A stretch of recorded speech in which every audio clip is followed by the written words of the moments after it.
इतिहास की किताबों में अक्सर राजाओं और उनकी लड़ाइयों की बातें होती हैं। बड़ी बड़ी इमारतों और शान और शौकत का जिक्र होता है, लेकिन उन करोड़ों लोगों का क्या, जिनके पसीने और आंसुओं से इस देश की मिट्टी सींची है? उन लोगों का क्या, जिन्हें सदियों तक पैरों तले रौंदा गया, जिनकी आवाज को हमेशा दबाया गया? आज हम बात करेंगे उस दौर की जब हमारा देश गुलामी झेल रहा था। गुलामी, अंग्रेजी हुकूमत की। इस गुलामी का सबसे भयानक बोझ उठाया हमारी दलित बहनों, हमारी माताओं, हमारी बेटियों ने। ये कहानी है उन अनगिनत गुमनाम नायिकाओं की, जिनके संघर्ष को शायद इतिहास ने भुला दिया, लेकिन जिनकी हिम्मत आज भी हमारे दिलों में आग जलाती है। ये कहानी है उस दर्द की, उस अपमान की और उस साहस की जो आज भी हमें रास्ता दिखाता है।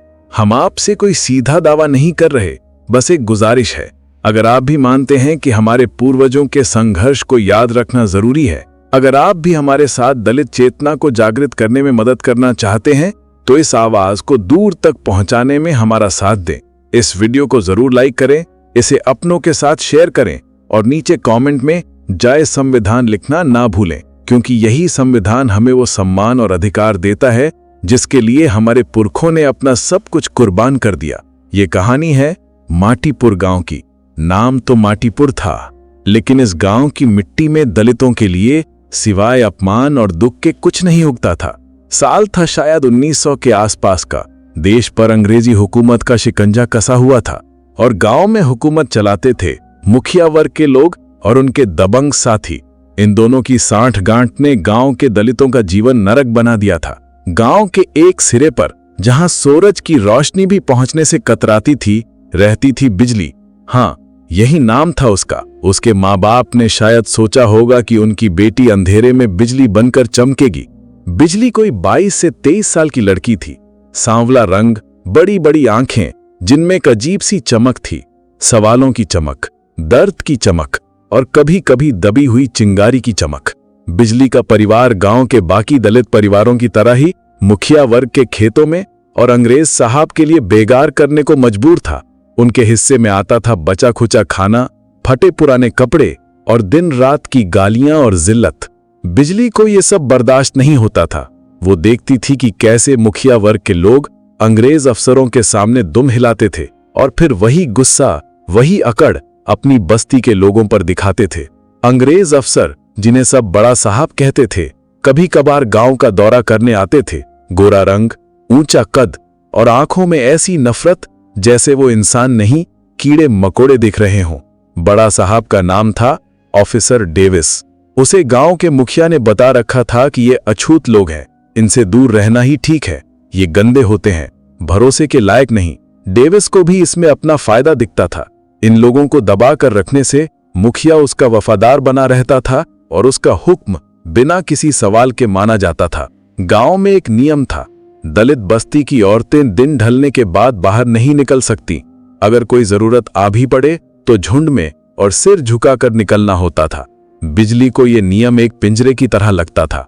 वो अक्सर अपनी माँ से पूछती, माँ, हम इंसान नहीं है क्या?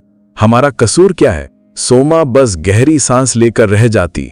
जवाब उसके पास भी नहीं था, या शायद जवाब इतना कड़वा था कि वो अपनी बेटी को बताना नहीं चाहती थी। एक दिन गांव में बड़ा साहब यानी ऑफिसर डेविस का दौरा था। उसके साथ मुखिया और कुछ हुकूमती गुर्गे भी थे। साहब घोड़े पर सवार था और उसका काफिला दलित बस्ती के पास से गुजरा। बस्ती के सभी मर्द, औरत, बच्चे, बूढ़े हाथ जोड़े, सिर झुकाए खड़े थे। बिजली भी वहीं थी, अपनी मां के पीछे छिपी हुई। अचानक डेविस की नजर बिजली पर पड़ी। शायद उसकी झुकी हुई गर्दन में भी उसे कोई अलग बात नजर आई, या शायद उसकी आंखों की चमक ने उसका ध्यान खींचा। उसने घोड़े की लगाम खींची और मुखिया से कुछ पूछा। मुखिया ने फौरन बिजली की तरफ इशारा किया। डेविस ने अपनी छड़ी से बिजली को पास आने का इशारा किया। बिजली के पैर कांप रहे थे। शेर सिंह और सोमा का चेहरा डर से सफेद पड़ गया था। मां ने बिजली का हाथ कसकर पकड़ लिया, लेकिन मुखिया के गुर्गों ने बिजली को लगभग खींचकर साहब के सामने खड़ा कर दिया। डेविस ने ऊपर से नीचे तक बिजली को घूरा। उसकी आंखों में वासना और हिकारत का मिला जुला भाव था। उसने मुखिया से कहा, ये लड़की कल से हमारे बंगले पर काम करेगी। ये एक हुक्म था और ये हुक्म मौत का फरमान जैसा था। सब जानते थे कि साहब के बंगले पर काम करने जाने वाली लड़कियों का क्या हश्र होता था। वे या तो कुछ दिनों बाद बेजान होकर लौटती थीं या फिर कभी लौटती ही नहीं थीं।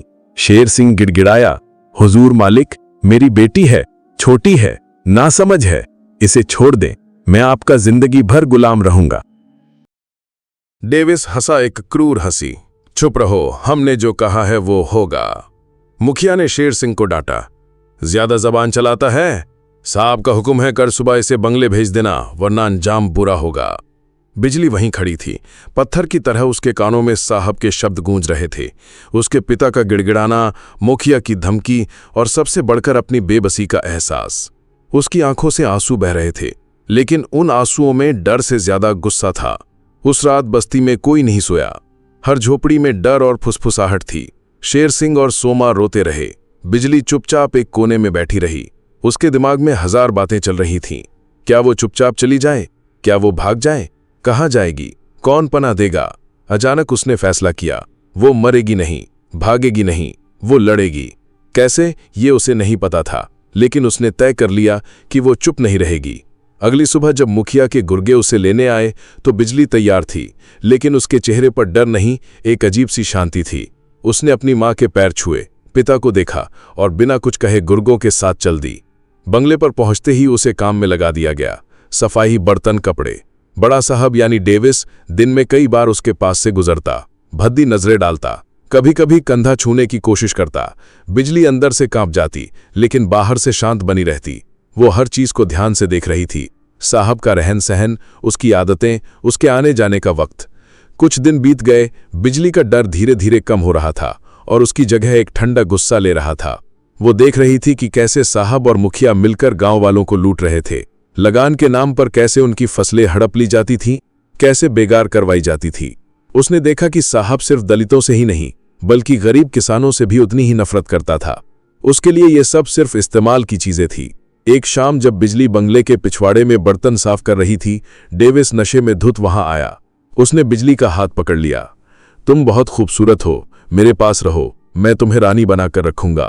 बिजली ने पूरी ताकत से अपना हाथ छुड़ाया। दूर हटो मुझसे। उसकी आवाज में इतनी नफरत और ताकत थी कि डेविस एक पल के लिए चौंक गया। तेरी ये हिम्मत? वो गुर्राया और बिजली पर झपटा। बिजली भागी। वो जानती थी कि बंगले से निकलना आसान नहीं। वो गलियारों में दौड़ रही थी। डेविस पीछे पीछे गालियां बकता हुआ आ रहा था। अचानक बिजली को एक छोटा सा स्टोर रूम दिखा। वो फुर्ती से उसमें घुस गई और अंदर से कुंडी लगा ली। डेविस दरवाजा पीटने लगा। खोल दरवाजा, कुतिया, आज मैं तुझे जिंदा नहीं छोड़ूंगा।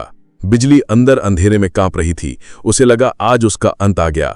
लेकिन तभी उसे स्टोर रूम में रखे कुछ पुराने कागजात दिखे। शायद रोशनीदान से थोड़ी चांदनी अंदर आ रही थी।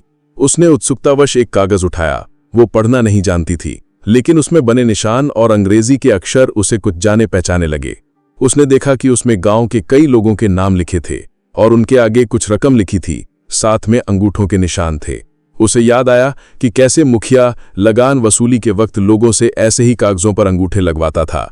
उसने जल्दी जल्दी जितने कागज उठा सकती थी अपनी साड़ी में छुपा लिए। उसे नहीं पता था कि इनका क्या मतलब है, लेकिन उसे लगा कि ये जरूरी हो सकते हैं। बाहर डेविस का चिल्लाना जारी था। बिजली ने हिम्मत जुटाई। उसने दरवाजे के पास पड़ी एक लकड़ी उठाई। उसे पता था कि वो लड़ नहीं सकती, लेकिन वो बिना लड़े मरेगी भी नहीं। तभी बाहर शोर सुनाई दिया। शायद बंगले के दूसरे नौकर आ गए थे। डेविस को शायद अपनी इज्जत का ख्याल आया। वो बड़बड़ाता हुआ चला गया। बिजली ने थोड़ी देर इंतजार किया, फिर धीरे से दरवाजा खोला। बाहर कोई नहीं था। वो दबे पांव बंगले से बाहर निकली और अंधेरे में भागती हुई अपनी बस्ती की तरफ चल दी। जब वो अपनी झोपड़ी पहुंची तो शेर सिंह और सोमा उसे देखकर रो पड़े। बिजली ने उन्हें पूरी बात बताई और अपनी साड़ी से वो कागज निकाले।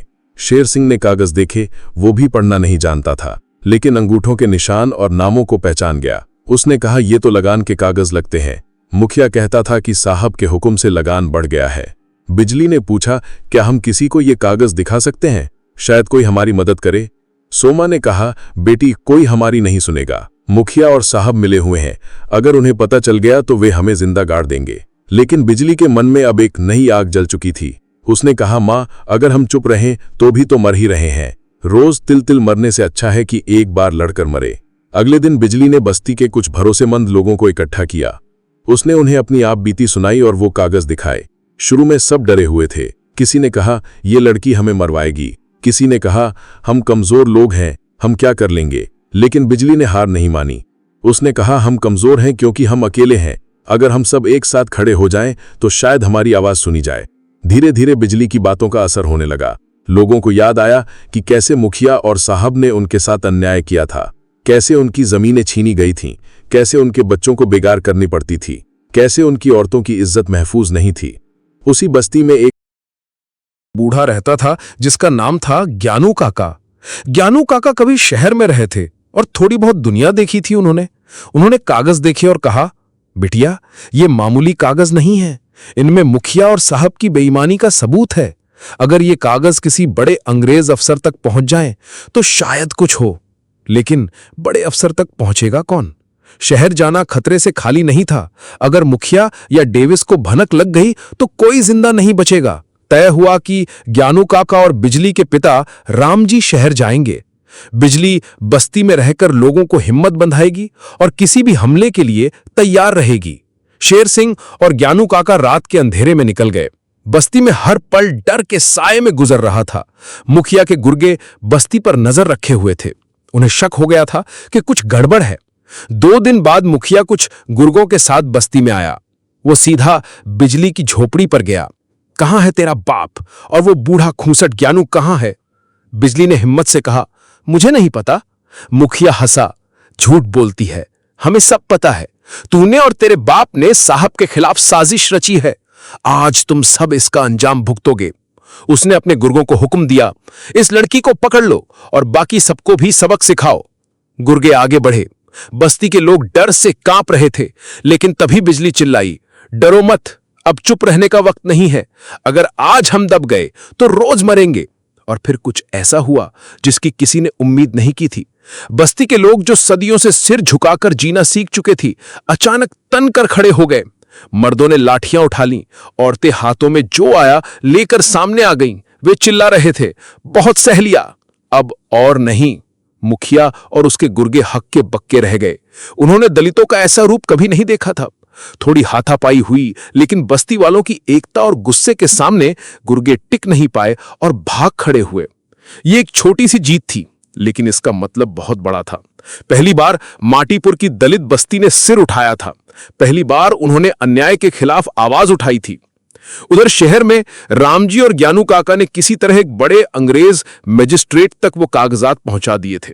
शायद उस मजिस्ट्रेट और डेविस में कोई पुरानी अनबन थी, या शायद उसे अपनी ईमानदारी दिखानी थी। उसने मामले की जांच के आदेश दे दिए। जांच में डेविस और मुखिया के भ्रष्टाचार के सबूत मिले। डेविस का तबादला हुआ और मुखिया की ताकत घट गई। व्यवस्था नहीं बदली थी, पर माटीपुर की दलित बस्ती में बदलाव शुरू हो चुका था। लोगों के दिलों से डर थोड़ा कम हुआ और आत्मसम्मान की लौ जली। बिजली अब सिर्फ शेर सिंह और सोमा की बेटी नहीं, पूरी बस्ती की प्रेरणा बन चुकी थी। उसने सिखाया कि अन्याय के खिलाफ बोलने के लिए ताकत नहीं, हौसला चाहिए।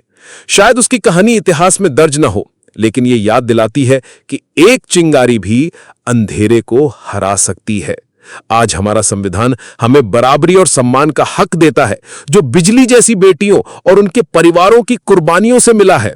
इस विरासत को जिंदा रखना, संघर्ष को याद रखना और संविधान की रक्षा करना हम सबकी जिम्मेदारी है। आइए हम सब मिलकर इस चिंगारी को मशाल बनाएं। अगर आप भी दलित चेतना फैलाने में साथ देना चाहते हैं तो इस वीडियो को लाइक करें, शेयर करें और कमेंट में संविधान जरूर लिखें। जय भीम।